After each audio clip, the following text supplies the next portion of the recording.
Kalau menurut Mas Kunto sendiri, siapa partai politik yang paling berpeluang untuk bisa menjadi pelabuhan hati dalam tanda kutip ya dari seorang Joko Widodo ini? Ya, kalau itu Bang Noel yang pasti lebih tahu karena kan kemarin 2023 sebelum semua orang ke Pak Prabowo, Bang Noel yang pertama kali ke Pak Prabowo tahu kalau Pak Jokowi mau ke Pak Prabowo. Jadi Bang Noel lah yang harusnya lebih tahu. Tapi menurut saya begini, kalau saya boleh berandai-andai soal partai politik itu sama dengan perusahaan ya Mbak ya gitu kan. Gerindra saham mayoritasnya dari Pak Prabowo kan gitu.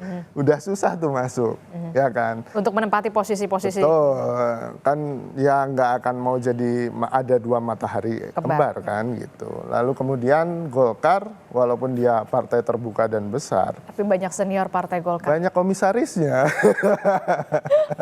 Sahamnya itu udah kebagi-bagi gitu Mbak. Jadi buat Pak Jokowi untuk masuk beli sahamnya mahal satu. Beli sahamnya mahal. Betul, kalau partai kedua Golkar. belum tentu dia jadi mayoritas kan gitu. Itu juga jadi problem berikutnya.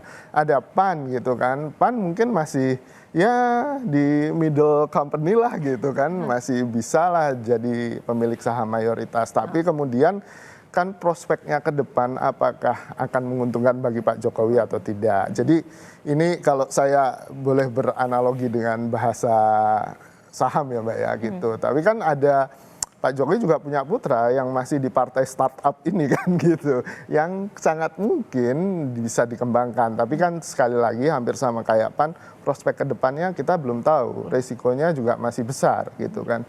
So kemungkinan juga Projo juga mungkin mau jadi partai baru kan gitu. Jadi ada banyak kemungkinan dan Pak Jokowi pun sangat mungkin untuk tidak bergabung dengan partai politik. Nah, ngapain lagi kan? Gitu. Kemungkinannya berapa ketika sosok Jokowi ya sudahlah saya tidak usah ada di partai politik, tapi kemudian ketika ada event-event politik lebih bisa berkontribusi begitu? Ya.